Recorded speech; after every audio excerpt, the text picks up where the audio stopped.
ತಾಯಿ ಇಲ್ಲದ ತಪ್ಪುಲಿಯಾದ ನನ್ನ ತಂಗಿಯನ್ನು ನಂದೀಶನಿಗೆ ಕೊಟ್ಟರೆ ನನ್ನ ತಂಗಿಯ ಬಾಳು ಬಂಗಾರವಾಗುತ್ತದೆ. ನಂದೀಶ ರ್ಯಾಂಕ್ ವಿದ್ಯಾರ್ಥಿ, ಮೇಲಾಗಿ ಧರ್ಮನಿಷ್ಠರು, ನೌಕರಿಯ ಸಲುವಾಗಿ ಲಂಚ ಕೇಳಿದ ಮೇಲಧಿಕಾರಿಗೆ ಕಪಾಳ ಮೋಕ್ಷ ಮಾಡಿ ಭ್ರಷ್ಟ ಕೆಲಸದಲ್ಲಿರುವುದು ಬೇಡವೆಂದು ರಾಜೀನಾಮೆ ಕೊಟ್ಟು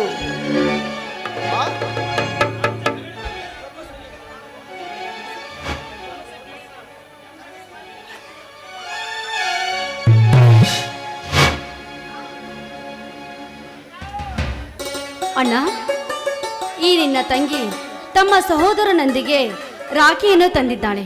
ಅಣ್ಣ, ಈ ನಿನ್ನ ತಂಗಿ ನಿನಗೆ ರಾಖಿ ಕಟ್ಟುತ್ತಾಳೆ. ಹಾರೈಸು ಅಣ್ಣ. ಆಯ್ತಮ್ಮ.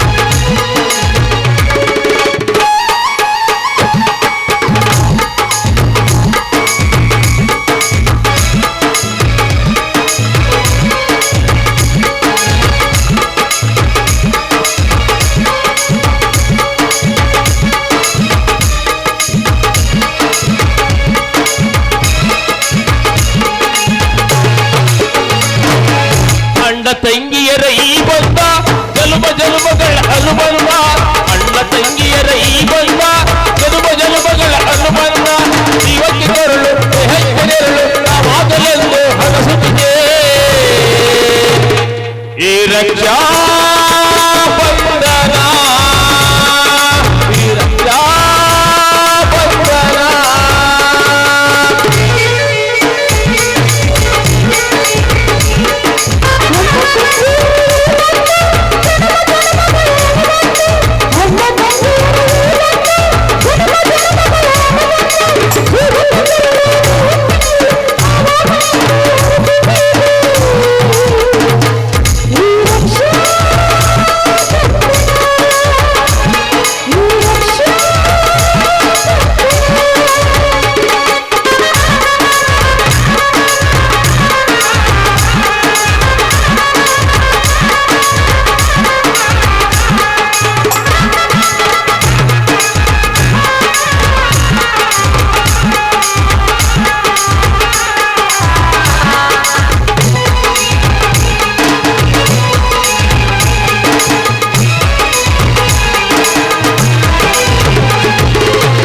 ಸೋದರಿಗೆ ಎಂದು ಹೊರವೆಂದು ಇದಾಗಿ ಹೇಳಿದ್ದು,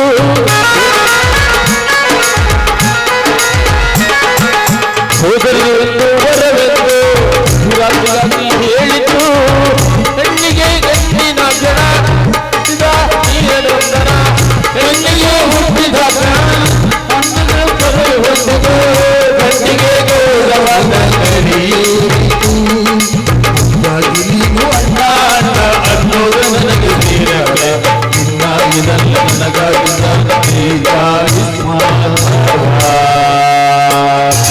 ಅಣ್ಣ.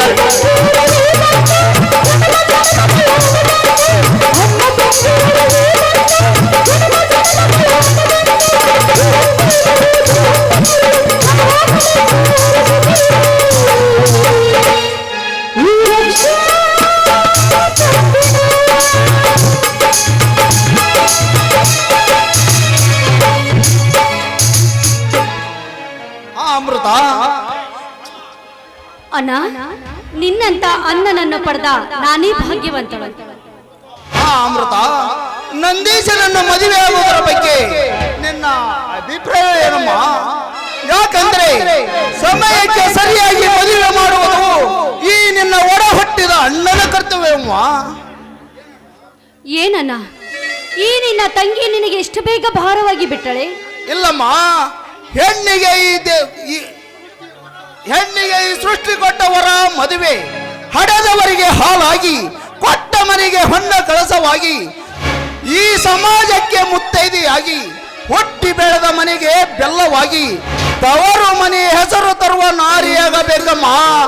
ಆವಾಗಲೇ ಹೆಣ್ಣಿನ ಜನ್ಮಕ್ಕೆ ಒಂದು ಅರ್ಥ ಸಿಗುತ್ತೆ. ಆಯ್ತಣ್ಣ, ನಿನ್ನ ಇಷ್ಟದಂತೆ ಆಗಲಿ. ಆದರೆಂಬ ಮಾತೇಕಮ್ಮ, ನಿಯಮದಂತೆ ವರನನ್ನು ಮನೆಗೆ ಬರಲಿಕ್ಕೆ ಹೇಳಿರುವೆ. ನನ್ನ ತಂಗಿ ನನ್ನ ಮಾತನ್ನು ಮೀರುವುದಿಲ್ಲ ಎಂಬ ನಂಬಿಕೆಯಿಂದ ಬರಲಿಕ್ಕೆ ಹೇಳಿರುವೆ. ತಪ್ಪಾಯ್ತೇನಮ್ಮ? ತಪ್ಪಲ್ಲಣ್ಣ. ಈಗ ಒಮ್ಮೆಲೆ ಏಕಾಏಕಿ ಮದುವೆ ಗಂಡ ಮನೆಗೆ ಬರುತ್ತಿದ್ದಾನಂದ್ರೆ ನಾನು ಏನು ಹೇಳಬೇಕಂತ ನನಗೊಂದು ಅರ್ಥವಾಗುತ್ತಿಲ್ಲಣ್ಣ. ತಂಗಿ, ಇಲ್ಲಿಯವರೆಗೂ ಯಾವುದಕ್ಕೂ ಕೊರತೆ ಬರದಂತೆ ನಿನ್ನಿಷ್ಟದಂತೆ ಬೆಳೆಸಿದ್ದೇನೆ ಅಂದಾಗ ಈ ನಿನ್ನಣ್ಣನ ಋಣ ತೀರಿಸುವ ಭಾರ ನಿನ್ನದಮ್ಮ, ನಿನ್ನದು. ದೇವ್ರೆ, ನನ್ನನ್ನು ಎಂತ ಹಿಕ್ಕಟ್ಟಿಗೆ ಸಿಲುಕಿಸಿದೆ.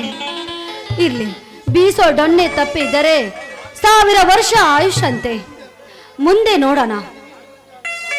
ಆಯ್ತಣ್ಣ, ನೀನ್ ಇಷ್ಟದಂತೆ ಆಗಲಿ. ನೋಡಮ್ಮ, ಮನೆಗೆ ಬರುತ್ತೆ.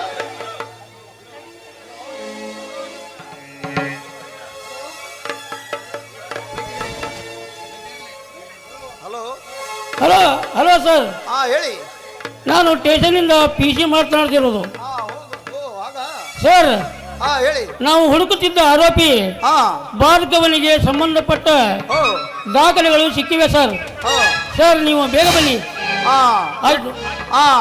ಇಟ್ಸ್ ಓಕೆ, ನಾನು ಈಗಲೇ ಬಂದೆ.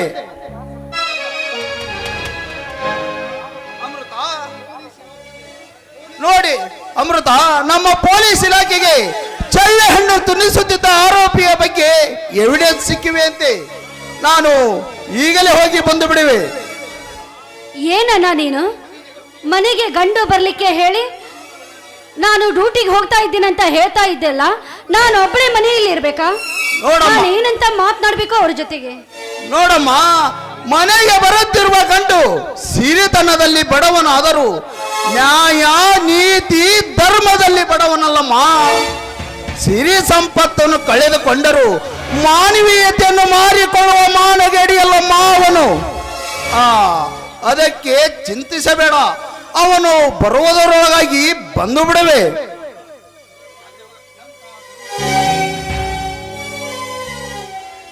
ಅಯ್ಯೋ ದೇವ್ರೆ, ಎಂತ ಧರ್ಮ ಸಂಕಟದಲ್ಲಿ ಸಿಲುಕಿಸಿದ ನನ್ನಣ್ಣ. ನಾನು ಈಗ ವರ ಬೇಡವೆಂದಿದ್ರೆ ನನ್ನಣ್ಣನ ಮನಸ್ಸಿಗೆ ತುಂಬಾ ನೋವಾಗುತ್ತಿತ್ತು.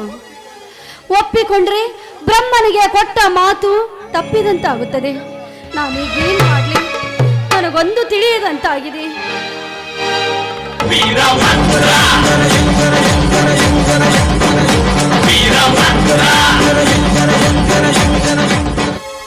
ಜಗದೀಶ, ಜಗದೀಶ. ಯಾರು? ಓಹೋ, ನೀವಾ? ಅನ್ನ ಹಾಕುವ ದನಿ. ಮೇಡಮ್, ದರ್ಪವೇ ನಿಮ್ಮ ಉಸಿರು ಅಂತ ಕಾಣುತ್ತೆ. ದರ್ಪ ಮಾತನಾಡುವಾಗ ಧರ್ಮ ಸುಮ್ಮನಿರುವುದು ಈ ಜಗದ ನೇಮ. ಯಾಕೆಂದರೆ ಒಂದು ಸಾರಿ ಧರ್ಮ ಸಿಡಿತದ್ದಾಗ ದರ್ಪ ಎಂಬುದು ಮೂಲ ಗುಂಪಾಗಿರುವುದನ್ನು ನೀವು ಹೇಳಿರಬೇಕಲ್ಲ.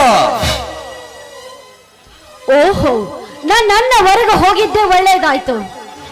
ನನ್ನ ಬರೋದ್ರೊಳಗಾಗಿ ಇವನಿಗೆ ನಾನು ಅವಮಾನ ಮಾಡಿ ಕಳಿಸಬೇಕು ಅಂದಾಗ ಬ್ರಹ್ಮನಿಗೆ ಕೊಟ್ಟ ಮಾತುನು ಉಳಿಯುತ್ತೆ, ನನ್ನನಿಗೆ ಕೊಟ್ಟ ಮಾತು ಉಳಿಯುತ್ತೆ.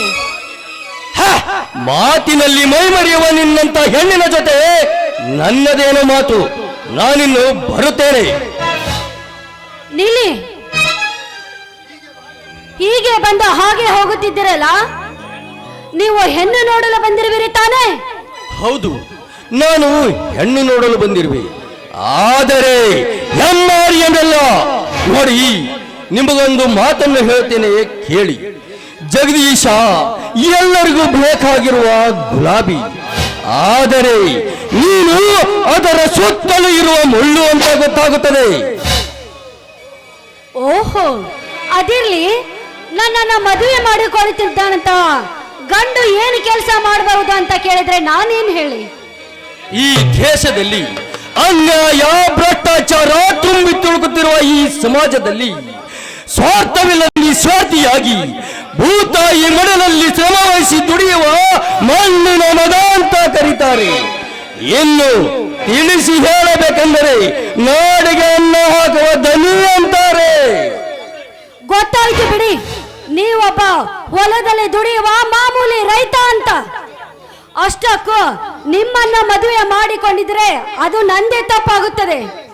ಹಳ್ಳಿಯಲ್ಲಿ ಸಂಕಟ ಪಡೋದಕ್ಕಿಂತ ಮುಂಚೆ ಸಿಟಿಯಲ್ಲಿ ಒಬ್ಬ ಬಿಸಿನೆಸ್ ದಾರನನ್ನ ಮದುವೆ ಆಗಿ ಸಾಯುವರೆಗೂ ನಾನು ಹಾಯಾಗಿರ್ಬಹುದಲ್ಲ. ಅದನ್ನು ಬಿಟ್ಟು ನಿಮ್ಮ ಜೊತೆ ಸಾಯುವರೆಗೂ ನಾ ಇದ್ದರೆ ಹೊಟ್ಟೆಗೆ ಹಿಟ್ಟಿಲ್ಲದೆ ತುಂಡು ಬಟ್ಟೆಗೆ ಗತಿ ಇಲ್ಲದೆ ನಾನು ಜೀವನ ಸಾಗಿಸಬೇಕಾಗುತ್ತದೆ. Mind it. ಮೇಡಮ್, ಹೊಟ್ಟೆಗೆ ಹಿಟ್ಟಿಲ್ಲ, ತುಂಡು ಬಟ್ಟೆಗೆ ಗೊತ್ತಿಲ್ಲ ಅಂದ್ರು ಮಾನ ಮರ್ಯಾದೆಗೇನು ಕಮ್ಮಿ ಇಲ್ಲ ನನ್ನಂತ ರೈತನಿಗೆ.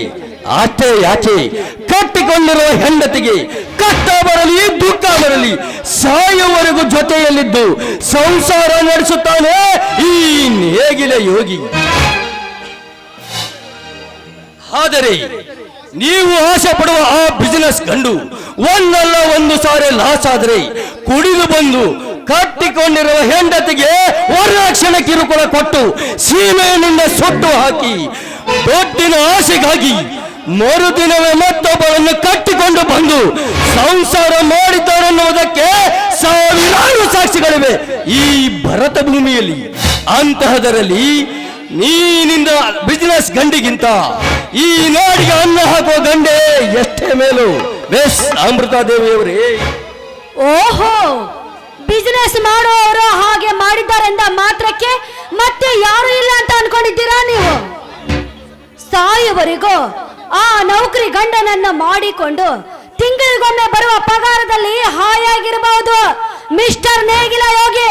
ಹೌದು ರೀ, ಆ ನಿನ್ನ ನೌಕರಿ ಗಂಡನ ತಿಂಗಳ ಪಗಾರ 20,000 ಅಂದರೆ ವರ್ಷಕ್ಕೆ 2,40,000.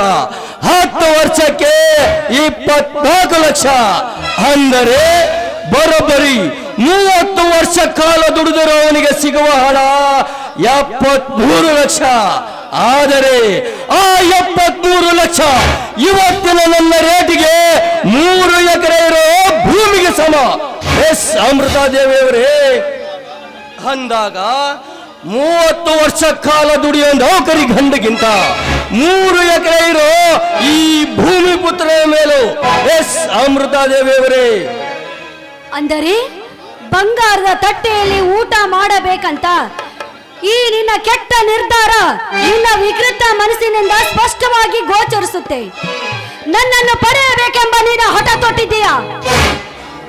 ಅಮೃತ, ಬಂಗಾರದ ತಟ್ಟೆ ಶ್ರೀಮಂತನದಿರಬಹುದು, ಆದರೆ ಊಟ ಮಾಡುವ ಅನ್ನ ಈ ರೈತ ಬೆಳೆದದ್ದೆಂಬುದನ್ನು ಮಾತ್ರ ಮರೆಯಬೇಡ.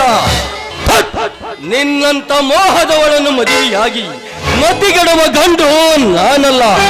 ಮತಿಹೀನ ಕೆಲಸ ಮಾಡುವ ನಿನ್ನಂತ ಹೆಣ್ಣುಗಳ ಇತಿಹಾಸವನ್ನೇ ಸ್ಪಷ್ಟವಾಗಿ ಬರೆಯುತ್ತೇನೆ ನನ್ನ ಸ್ನೇಹಿತ ಜಗದೀಶನ ಹತ್ತಿರ. ಆಗ ತಂಗಿ ಎಂಬ ಪದಕ್ಕೆ ನೀನು ಕಳಂಕವಾಗಿ ಬಿಡ್ತೀಯ, ಎಚ್ಚರ. ನೋಡಿ, ದಯವಿಟ್ಟು ನಾನು ಮಾತನಾಡಿದ್ದು ತಪ್ಪಾಯಿತು, ನನ್ನನ್ನು ಕ್ಷಮಿಸಿ ಬಿಡಿ.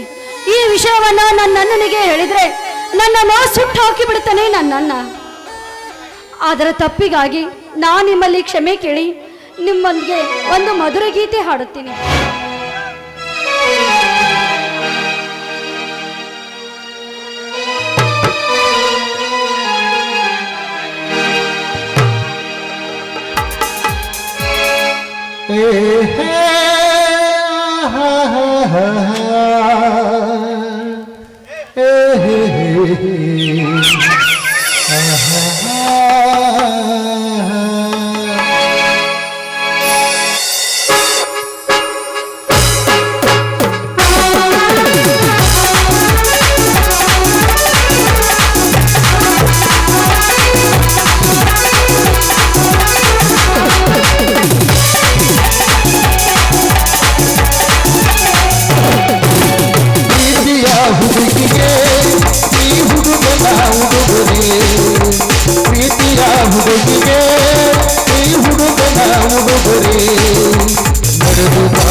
Hello Nandish, how are you?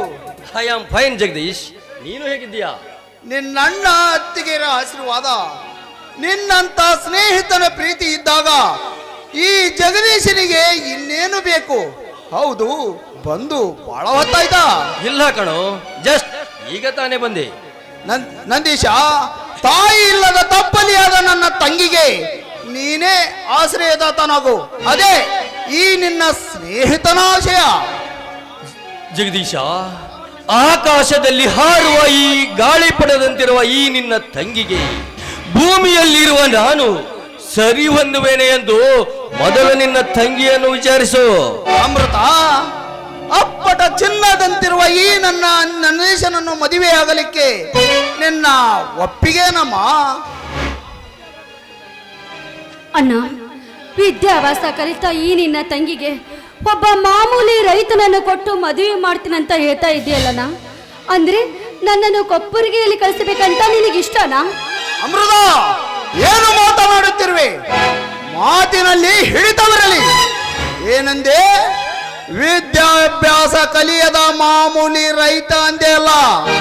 ನೋಡು ತಂಗಿ, ನೀನು ಓದಿರುವುದು ಅಪ್ರಾಲ್ ಒಂದು BA, ಆದರೆ ನನ್ನ ಸ್ನೇಹಿತ KS ಓದಿ ತಹಸೀಲ್ದಾರ್ ಹುದ್ದೆ ಪಡೆದು ಲಂಚ ಕೇಳಿದ ಮಂತ್ರಿಯನ್ನೇ ಕಪಾಳ ಮೋಕ್ಷ ಮಾಡಿ ಭ್ರಷ್ಟ ಕೆಲಸದಲ್ಲಿ ಇರುವುದು ಬೇಡವೆಂದು ರಾಜೀನಾಮೆ ಕೊಟ್ಟು ಪವಿತ್ರ ಭೂಮಿ ತಾಯಿ ಒಡಲಲ್ಲಿ ಕೆಲಸ ಮಾಡುವ ನನ್ನ ಸ್ನೇಹಿತ ಸರಿಸಾಟಿಯಾಗಲು ನೀನು ಸಹ ಅಯೋಗ್ಯಳೆ. ಹೋಗಲಿ ಬಿಡು ಜಗದೀಶ್, ನಿನ್ನ ತಂಗಿ ಮಾತನಾಡಿದ್ದಕ್ಕೆ ನನಗೇನು ಬೇಜಾರು ಇಲ್ಲ. ಅವಳು ಇಷ್ಟಪಟ್ಟ ಗಂಡಿನ ಜೊತೆ ಮದುವೆ ಮಾಡು. ನೋಡು ಅಮೃತ, ನೀನು ಮನಸ್ಸಿಗೆ ಚುಚ್ಚುವಂತ ಮಾತುಗಳನ್ನು ಆಡಿದರು ಪ್ರೀತಿಯಿಂದ ಉತ್ತರ ಕೊಡುವ ಇಂಥ ಗಂಡು ನಿನಗೆ ಸಿಗಲಿಕ್ಕೆ ಸಾಧ್ಯವಿಲ್ಲ. ತಪ್ಪಾಯ್ತಂದು ಒಪ್ಪಿ ಕಾಲಿಗೆ ಬೀಳು. ಸಾರಿ ನಂದೀಶ, ನಾನು ಮಾತನಾಡಿದ್ದು ತಪ್ಪಾಯ್ತು, ಕ್ಷಮಿಸು. ಎದ್ದೇಳು. ನಿನ್ನ ಮನಸ್ಸಿನಲ್ಲಿ ಇಷ್ಟಪಡುವ ಆ ಪರ್ವತ ದೂರದಿಂದ ನೋಡಿದರೆ ಸುಂದರವಾಗಿ ಕಾಣುತ್ತೆ, ಆದರೆ ಹತ್ತಿರ ಹೋಗಿ ನೋಡಿದಾಗ ಗೊತ್ತಾಗುತ್ತದೆ ಅದು ಕಲ್ಲು ಮುಳ್ಳುಗಳ ಹಗರವೇ ಅಂತ. ಅದಕ್ಕೆ ನನ್ನ ಮಾತು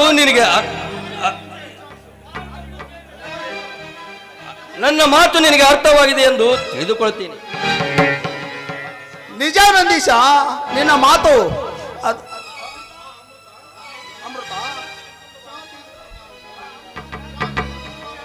ಅಮೃತ, ಚಾ ತೆಗೆದುಕೊಂಡು ಬರಮ್ಮ. ಬೇಡ ಜಗದೀಶ್, ನಾನು ಇನ್ನು ದನದ ಪೇಟೆಗೆ ಹೋಗಬೇಕು. ಹಾ ಜಗದೀಶ್, ನಮ್ಮ ಅಣ್ಣ ಬರುವಾಗ ನನಗೆ ಒಂದು ಮಾತು ಹೇಳಿ ಕಳಿಸಿದ್ದ. ನೋಡು ತಮ್ಮ, ಹಾಯುವುದು ಒದೆಯುವುದು ಮೊದಲ ಆಕಳ ತರಬೇಡ. ಯಾಕಂದ್ರ ಹಿಂಡಿ ತಿಂದು ದರ್ಪ ತೋರಿಸ್ತವು, ಹೊಟ್ಟು ತಿಂದು ಗರ್ವದಿಂದ ಬದುಕಿದ ಆಕಳಿರ್ತವು. ನೋಡಿ ತೆಗೆದುಕೊಂಡು ಬಾ ಅಂತ ಹೇಳಿ ಕಳಿಸ್ಯಾನ. ನಿಜ ನಂದೀಶ, ನಿಮ್ಮ ಅಣ್ಣ ಹೇಳಿದ್ದರಲ್ಲಿ ಅಕ್ಷರಶಃ ಅರ್ಥವಿದೆ, ಅದರಲ್ಲಿ ತಪ್ಪೇನಿದೆ? ಇಲ್ಲ ಜಗದೀಶ್, ಇವತ್ತು ಗರ್ವ ಮತ್ತು ದರ್ಪ ತುಂಬಿದ ಆಕಳನ್ನೇ ತೆಗೆದುಕೊಂಡು ಹೋಗುತ್ತೇನೆ. ಹೋಗಿ ಕೊರಳಿಗೆ ಧರ್ಮ ಎಂಬ ಗುದ್ದಿ ಕಟ್ಟಿ, ನೀತಿ ಎಂಬ ಶರ್ವಿ ಹಾಕಿ, ಸಹನೆ ಎಂಬ ಗೋದನಿ ಒಳಗೆ ಕಟ್ಟಿ ಹಾಕಿ, ಬೆನ್ನ ತಟ್ಟಿ ಹಾಲು ಹಿಂಡಿದರೆ ಸಂಸ್ಕೃತಿ ಎಂಬ ಹಾಲಿನ ನೊರೆ ಬಂದೇ ಬರುತ್ತದೆ. ಆವಾಗ ಗೊತ್ತಾಗುತ್ತದೆ ಆ ಆಕಳಿಗೆ ಇದು ಧರ್ಮವಂತರ ಮನೆತನ ಅಂತ. ಆವಾಗ ಹೊಂದಿಕೊಂಡು ಹೋಗುತ್ತದೆ. ನಾನಿನ್ನು ಬರುತ್ತೇನೆ. ನಂದೀಶ, ನಿಲ್ಲು, ಹಾಗೆ ಹೋಗುತ್ತಿರುವೆಲ್ಲ.